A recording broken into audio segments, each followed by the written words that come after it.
Şu anda Orta Doğu bütün dünyanın gözlerinin üzerinde olduğu bir yeryüzündeki esas coğrafi alan. Şu nedenle öyle. Sizin de sözünü ettiğiniz bu Amerika, İsrail ile İran arasındaki savaş bir bölge savaşı olmanın ötesinde küresel ölçekte sonuçlar yaratıyor. Hürmüz Boğazı'nın kapalı olması, dünyadaki enerji nakil hatlarının en başında geliyor olması nedeniyle %20 oranında dünyadaki toplam petrol ve doğalgazın geçişinin kapanması, dolayısıyla bunun enerji fiyatlarına yansıması ve Amerika Birleşik Devletleri başta olmak üzere dünyadaki bütün ülkelerin ekonomilerinde enflasyonist baskı yaratması, aynı zamanda da tedarik zincirlerinin aksaması ki onların içinde bu çiplerin şu anda unutmamamız gereken dijital çağdayız ve dijital çağ çiple eş anlamlı bir şey ve çipleri üreten helyum büyük ölçüde gene Hürmüz Boğazı üzerinden gidiyor. Dolayısıyla bütün bir çağdaş teknoloji ve onunla birlikte çalışan gıda sektöründen sağlık sektörüne her şeyi etkileyecek sonuçlar üretiyor. O anlamda sadece Orta Doğu değil, küresel ölçekte bir kriz durumundan söz ediyoruz. Fakat şu anda epey bir süredir durmuş bir bombardıman hali var. 28 Şubat 2026 tarihinden bundan 2-3 haftası öncesine kadar 13 bin adet hedef vurulmuş durumda İran'da. Bir düşünün yani 13 bin hedefin vurulmasını bu kadar kısa zaman zarfında. Fakat o günden bugüne e, büyük çaplı bir o 13 bin hedefin vurulduğu büyüklükte çapta bir askeri durum yok. E, Ateşkes var. Ateşkes de tam da bugün ayın 12'si Trump'ın çok uzun zamandır beklenen ve bu savaş yüzünden ertelenen, bundan sonra dünya dengelerini her şeyi e, şu ya da bu şekilde etkileyecek olan Çin ziyaretinin e, başlama tarihi. Şimdi bu tarihe kadar savaşı bir durdurmak istediler. Şimdi bu Trump'ın 12'sinden ayın bugünden ayın 15'ine 3 gün sonrasına kadar Çin'de Xi Jinping'le Çin lideri yapacağı görüşmelerden sonra dünya ne hal alacak? Dolayısıyla Orta Doğu en önemli kriz noktası olan nasıl bir görüntü verecek? Henüz şu anda bilemiyoruz ama şunu söyleyebiliriz Orta Doğu için. Garip, garipin altını çizerek söylüyorum. Garip bir ne savaş ne barış durumu var. Ne barış var Orta Doğu'da ne de görünebilir gelecekte barış olacak ne de sürekli bir savaş hali olacak. Yani hem savaş var hem barış arayışları var ama ikisinin de olmadığı, olması ya da bize alıştığımız ölçülerde olmadığı bir durum olmuş olacak. Yani bunun toplamından çıkaracağımız Orta Doğu için sonuç bugünkü Orta Doğu'yu yakın geleceğiyle birlikte 2-3 gün sözcükle nasıl tanımlarsınız derseniz bana, ben de derim ki kaos, bir kaos bölgesi, gelecek açısından da belirsizlik. Böyle bir Orta Doğu. Bu yani az önce söylediğim gibi bu ne savaş ne barış durumunun bir başka ifadesi ve yansıması kim kazançlı çıktı, kim çıkmadıdan hiç kimse kazançlı çıkmadı. Herkesin birlikte kaybettiği bir durum. Kazançlısı olmayan, kaybedenin herkes olduğu bir durum. Şimdi ama bu noktadan itibaren görecelik üzerinden gözlemlerde bulunmak ve tahlil yapmak gerekiyor. Bir kere Amerika Birleşik Devletleri ve İsrail bu savaşı İran'a karşı bir saldırı savaşı halinde başlatırken tıpkı sömürgeci 19. 18. hatta yüzyıldan 20. yüzyıl dahil olmak üzere son 200-300 yıllık Batı sömürgeciliğinin yeni bir türevi halinde başlattılar. Bir saldırı savaşı halinde başlattılar İran'a karşı ve çok da net olmayan bir takım hedefler güttüler. Sürekli değiştirdiler bu hedefleri söylemlerinde. Ama şu üç hedeften bahsedebiliriz. Bir, İran'ın nükleer kapasitesini ortadan kaldırma. İki, İran'ın balistik füzelerini ve füze rampalarını, uzun menzilli balistik füzelerini imha etmek. Üç, rejim değiştirmek. Şimdi bunların üçü de olmadı. E, İran'ın nükleer kapasitesi çok ağır darbe yedi ama ortadan kalkmadı. İki, Amerikan basınına baktığımız zaman görüyoruz ki Amerikan basındaki bilgilerden İran'daki füze rampalarının ve füzelerin %60'ı duruyor. %40'ı gitmiş. Rejim duruyor. E, En önemli şahsiyeti rejimin ve lider kadrolarının çok önemli bölümü daha ilk saniyesinde adeta savaşın 28 Şubat günü başta işte rehber Hamaneyi olmak üzere e, yok edildiler. Yerine geldi Müşteba Hamaneyi. Baba gitti, oğlu geldi. Ve İran-Irak Savaşı'nda 1980-88 arası savaşta pişmiş olan ve gayet katı tavırlı ve zihniyetli devrim muhafızlarının o kuşağı şu anda gidenlerin yerine iktidar devraldı. Yani rejim de yerinde bir anlamda duruyor. Hiçbir şey olmadı mı İran'a? İşte az önce söyledik 13 bin tane darbe yemişler. Nükleer kapasitesinin önemli bir bölümü gitmiş. Balistik füzelerinin yarısına yakını kaybolmuş. Rejim de nereden bakarsanız bakın bir kuşak temizlenmiş, öbür kuşak çok sağlam e, bir rejim diyebileceğimiz bir halde de değil. Daha önemlisi bu rejim bölgedeki bir takım vekil unsurlarıyla etkisini yayıyordu. İşte Hamas, Hizbullah, bunlar da darbe yedi bu dönemde. Dolayısıyla İran kaybetmeyerek kazandı diyebiliriz ama kazanmadı. İran kazandı mı? Hayır, kaybetmedi. Ona saldıran unsurların tasarladığı anlamda kaybetmedi. Ama kazandı diyebileceğimiz bir durum da yok. Yani savaş öncesi İran'da şimdiki İran arasında insan kaybı, her anlamdaki kayıplar, üretim kaybı, ülkenin ekonomik durumu şu bu bir sürü kayıp var. Amerika açısından baktığınız zaman koca dünya devinin açık bir kaba bir tabir olacak belki söylemek gerekiyorsa çuvalladığı bir tablo var. Ve bu çuvallama hali Amerika için Trump'ın sonunun başlangıcı da olabilir. Yani bundan bir sene, 2 sene sonra, 3 sene sonra azami Trump yönetimi ve o zihniyet Amerika'nın başında olmayabilir. İsrail'in Amerikasız var olamayacağı ortaya çıktı ve İsrail'in saldırganlık peşinde koşmadan da bölgede işlev sahibi bir ülke olmayacağı ortaya çıktı. Dolayısıyla Amerika'nın ve İsrail'in kazandığı bir durumdan da söz edemeyiz. Ve Netanyahu'nun da tıpkı Trump gibi 2 sene, 3 sene sonra İsrail'in başında olacağına kesin kanaat getiremeyiz. O yüzden zaten az önceki soruda konuştuğumuz gibi Orta Doğu'nun geleceği bu savaşla birlikte çok kaotik ve dolayısıyla belirsizlik gösteren bir manzara arz ediyor. Değil. Yani en azından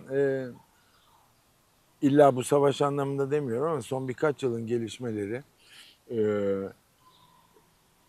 hatta bunu biraz daha geriye çekerek Amerika'nın Irak'ı işgalinden itibaren 2000'li yılların başlangıcından bu yana son çeyrek yüzyıldaki önce güneyde Irak'ta daha sonra çok yakın tarihe kadar Suriye'de ve bu ara her şeye rağmen Türkiye'de ve potansiyel olarak da İran'daki potansiyel olarak diyorum İran'daki manzara gösterdi ki bundan sonra bu bölge Kürtlerin önemli e, inşa edici aktör olmayacağı bir bölge olmayacak.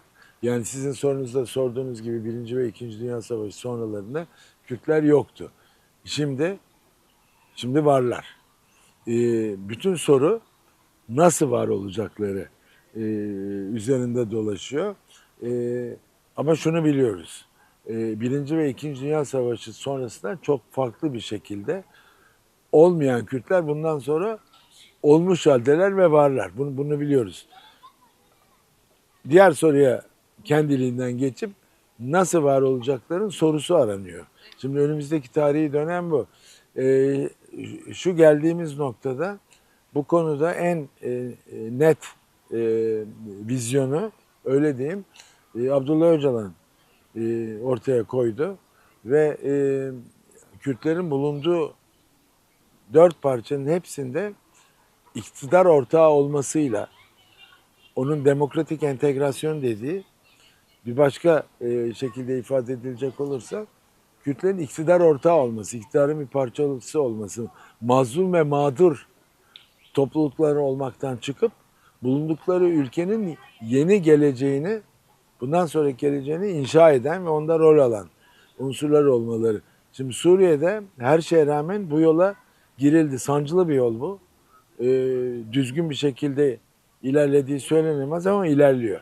Yani 29 Ocak Anlaşması 2026 tarihli, bundan birkaç önce yapılan ya da 30 Ocak tarihler değişiyor. 29 diyen de var, 30 da diyen de var ama o anlaşma büyük ölçüde Abdullah Öcalan'ın devreye girmesiyle mümkün oldu ve e, Suriye'de yeni bir devlet oluşumu var ve Kürtler bu yeni devlet oluşumunda Kürtler olarak yer alıyorlar ve Kürtler olmaksızın Suriye'de yeni bir devlet mümkün değil.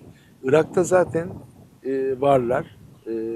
Anayasal olarak birçok hak elde etmiş durumlar. Irak bütün kırılgan haline rağmen Kürtlersiz bir Irak ne bugünüyle ne geleceğiyle tasavvur edilmiyor. Türkiye'de de Kürtlersiz bir gelecek düşüncesi yok. Bugünlerde çok tartışılan, ne kadar ilerliyor, nereye doğru gidiyor, spekülasyon konusu olan bu süreç Türkiye'deki ve Türkiye'nin bir numaralı konusu bu ve öyle kalmaya da devam edecek. Doğrudan da öyle Kürtlerle ilgili ve Kürtlerin Türkiye'de bundan sonra alacağı konumun, statünün, varoluşunun biçimiyle birebir ilgili ama bütün bunlardan şu cevabı kendiliğinden vermiş oluruz. Kürtlersiz bir Türkiye bugüne kadar gelen bir Türkiye olmayacak. Bundan sonraki Türkiye Kürtlerli bir Türkiye olacak. Ha bunun yapısı, böyle bir Türkiye'nin yapısı ne olacak? Kürtlerin burada konumu tam ne olacak? Hakları ne şekilde hukukilik kazanacak? Önümüzdeki dönemin tartışma, müzakere ve mücadele konuları bunlar. Ama şunun cevabını biliyoruz biz. Kürtlersiz bir Türkiye yok. Kürtlersiz bir Suriye yok. Kürtlersiz bir Irak yok. Kürtlersiz bir İran da olmayacak. Dolayısıyla Orta Doğu'nun geleceği Kürtlerle olacak bir gelecek olacak ve Kürtler bulundukları coğrafyalarda, ülkelerde oraların özelliklerine göre baş aktör konumunda rol alacaklar. Bu kesin, bunu biliyoruz artık.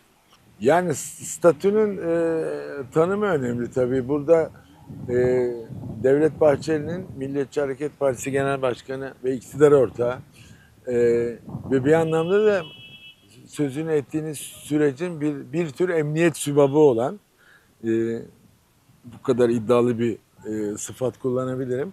Devlet Bahçeli'nin geçen hafta yaptığı konuşmada e, bir mekanizma önerisinde bulunması ve Öcalan'a statüsüz sürecin devam edemeyeceğinin altını çizmesi ve bir mekanizma olarak da barış ve ya da işte demokrasi ve siyasi koordinatörlük adında bir yapı oluşsun ve Öcalan'ın rolü bunun altında tanımlansın. O olmadıkça süreç ilerleyemez dedi. Bir yandan da aynı Bahçeli bu sürecin ilerlemesi konusunda son derece kararlı ifadeler kullanıyor. Yine iktidarın esas sahibi olan Türkiye malum başkanlık sistemi. Cumhurbaşkanının kendisi Tayyip Erdoğan da yola devam diyor. Yani bu süreç ne olursa olsun bir şekilde hedefine ulaşacaktır diyor. Şimdi bütün bunları biz birleştirdiğimiz zaman şu anda somut yasal düzenleme olarak ya da Öcalan'ın sıfatı ne olacaktır? Cevabını henüz bulamamış olmamız bu yolda ilerlenmediğini ve ilerlenmeyecek olduğunu göstermiyor. Çünkü taraflar hayır bu süreç kalıcıdır, hedefine varacaktır deniyor. Öyle mi? Peki. O zaman bu soruların cevabı verilmiyor. Peki ne olacak? Süreç çökecek mi? Hayır çökmeyecek, devam edecek. Nasıl devam edecek? İşte biz de bu soruyu soruyoruz. Nasıl devam edecek? Bir şekilde edecek. Ağır edecek, yavaş ilerleyecek ama edecek. Ve şu ya da bu şekilde, şu ya da bugün e, Abdullah Öcalan bugüne kadar ağırlaştırılmış ömür boyu hükümlüsünden farklı bir rol ve statüyü mutlaka kazanacak. Yoksa süreç olmaz.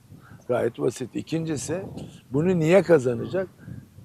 Şu anda dayandığımız nokta geçen yıl Öcalan'ın 27 Şubat çağrısına uyarak PKK'nın kendisini feshetmesi ve silahlı mücadeleye son verdiğini ilan etmesi, arkasından 11 Temmuz'da silahları yakarak ben bu silahlı mücadeleyi bitirdim demesi ve arkasından da Türkiye Büyük Millet Meclisi'nde komisyon kurulmasıyla artık silahlı mücadele döneminin Kürt sorununda bir çözüm kanalı olarak silahlı mücadele döneminin sona erdiği ve bundan sonra demokratik kanallarla mücadele edilmesine imkan verecek olan hukuki düzenlemelere geldi. Onun birinci aşaması kimisinin özel yasa dediği, kimisinin geçiş yasası dediği durum.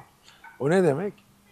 Silahı taşıyanların silah madem taşımayacaklar ama davalarından da siyasetten de vazgeçmiş değiller. Kürtler hakkını da elde etmiş de değil. Bu mücadeleyi bundan 40-41 sene önce başlatmış olan şartlar aynen ortada yoksa da Kürtler haklarını elde etmiş, bitmiş bir durum da yok.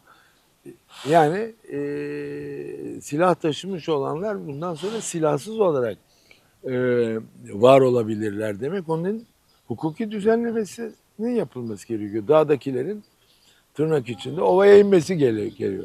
Ne olarak inecekler? Cezaevine girmek üzere mi? Toplumsal hayata ve demokratik yaşama katılmak üzere mi? İkincisi ise onun hukuki düzenlemesinin yapılması lazım. Ve onunla bağlı olarak cezaevlerini bir takım gerekçelerle doldurmuş binlerce kişinin ve aynı gerekçelerle sürgüne gitmiş binlerce kişinin gelip aynı imkanlardan yararlanmaları gerekiyor. Yani dağdakiler, sürgündekiler ve hapistekilerin çıkıp bu hayata benim gibilerin içinde bulunduğu faaliyetlere girebilmeleri gerekiyor. Onun için de özel bir yasa, yeni bir yasa, geçiş yasası gerekiyor. Tam o aşamadayız. Tam o aşamada olunca bu söylendiğinden yapması söylenmesinden çok zor bir şey. O yüzden bir takım sallanmalar, gecikmeler, tereddütler oluyor. Ama bu yolun geri dönüşü yok. O yüzden şu ya da bugün, şu ya da bu şekilde Abdullah Öcalan'ın statüsü de belirlenecek.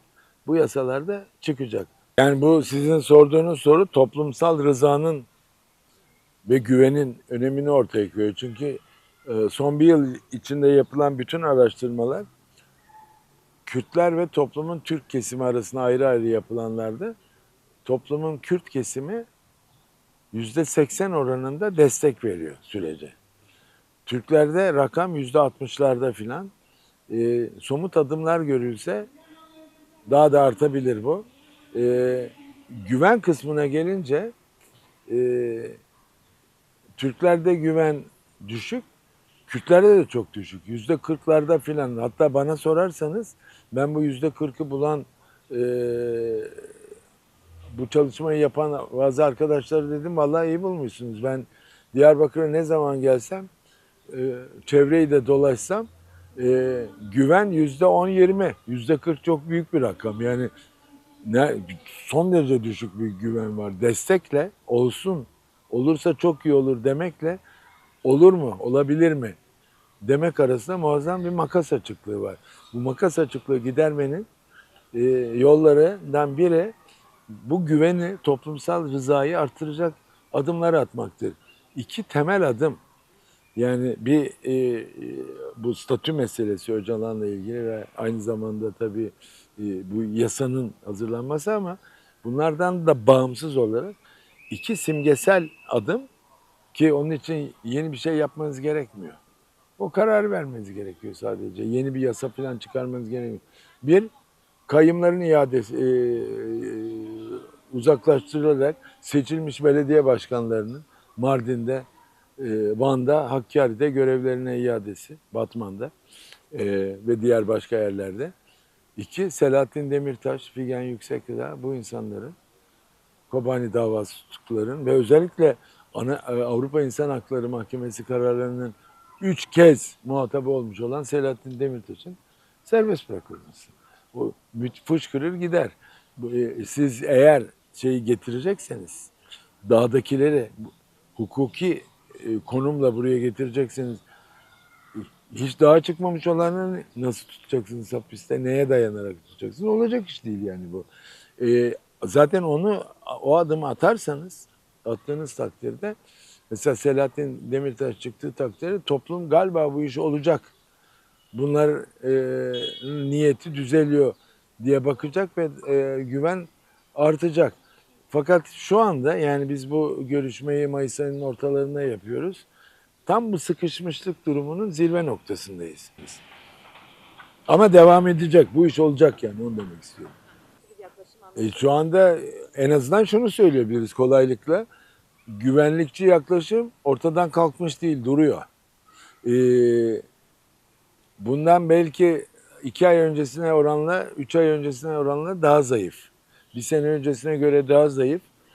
Ama bizi rahat bir şekilde hedefe götürecek kadar esnemiş de değil, duruyor hala. O yüzden zaten bu konuşmayı bu sözcüklerle, bu sorularla, bu cevaplarla yapıyoruz. O yüzden ben de dedim belki bir dahaki sene aynı tarihte Diyarbakır'da bu surların altında bir araya gelsek belki başka sorular, başka cevaplar olacak. Bir sene içine bakalım nereye geleceğiz diye. Biraz da e, şu umutla yol alacağız ve şu andaki soruların bazılarının cevapları önümüzdeki bir yıl içinde elde edilmiş olacak demek. Çünkü biz insan zihni böyle çalışıyor. Unutkanız biz. Kolay hatırlamıyoruz her zaman her şeyi. 2 yıl önceye gidelim. 2024 Mayıs ayına gidelim. Ortada süreç yok ve 2024 yılının Mayıs ayında e, Abdullah Öcalan'dan 5 yıl haber alınamıyordu. 5 yıldır. Nefes alıyor veriyor mu bilmiyorduk bile. Sürecin S'sinin Ü harfinin üstündeki noktaların esamesi yoktu. Ve o sırada şu anda sürecin baş aktörleri içinde yer alan bazıları mesela DEM Parti'nin bir daha açılmamak üzere kapatılması ve meclisten kovulmaları gerektiğini söylüyor. Öcalan'ı çok dikkatle sık sık okumakta yarar var. Bir Devlet Bahçeli Türksüz Kürt, Kürtsüz Türk olmaz diyor. Şimdi Türk milliyetçiliğin bir numaralı temsilcisi bilinen kişi Kürtsüz Türk olmaz diyor.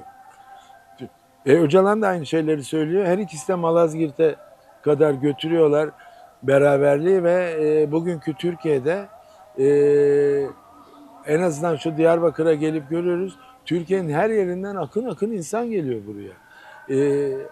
Ve Ahmet Spor'la birlikte batıdaki Kürtler bir de buradaki Kürtler Türkiye'nin her yerine gidecekler şimdi. Zaten öyleler. Bu toplumlar arasındaki teması çok artıracak ve Kürtlere ilişkin bütün önyargıların bir sürü önyargının yıkılmasına yol açacak ve dolayısıyla siyasette de yansıyacak olan günlere doğru biz ilerliyoruz. Bunu siyasette akıllı bir şekilde kullanarak e, Öcalan'ın demokratik entegrasyon dediği durumu gerçekleştirmek. Bu şu bakımdan çok önemli. Kürtler bugüne kadar sorular ve cevaplarda da hep böyle oluyor. Mazlum ve mağdur bir unsur üzerinden değerlendirilerek konuşuyorduk. Bundan böyle Kürtler Türkiye'de iktidar ortağı olarak konuşulacak. Bunun federasyon mudur, özerklik midir, o mudur, bu mudur? İsimle ilgili bir durum değil bu. Öcalan da onun için 27 Şubat açıklamasına dikkat edersek 2025 yılında yaptı. Buralara takılmayın demeye getirdi. Biz artık entegrasyonla beraber Türkiye'de iktidarın bir parçası olacağız. Türkiye'nin bir parçası olacağız. Cumhuriyet'in ilk döneminde eksik bıraktığı, sırtını döndüğü durumu e, bir bakımdan yeni kurucu aktör olarak, Kürtler olarak Cumhuriyeti bir daha inşa etmiş olacağız. Adına ne koyarsan koy. Yani Kürtlerin bundan böyle bir iktidar ortağı olmaya doğru yolculuğa çıkışı olarak içinde bulunduğumuz dönemi görüp öyle değerlendirmemiz lazım. Dolayısıyla şu anda konuştuklarımız belki 3 sene 5 sene geriden baktığımızda çok da teferruat gibi de gözükebilir. Kürt toplumu son 1-2 yıldır Koma Ahmet konserinden Ahmet Spor kutlamalarını ve en önemlisi Nevruzlarda ortaya koyduğu enerjiyi göstersin ve sürekli olarak barış ve kardeşlik mesajlarını her şeye rağmen büyük bir vakarla bütün ayrımcılığa, kendisine yapılan haksızlığa ve zulme rağmen yükseltmeye devam etsin. Mutlaka bu karşılığını bulacaktır.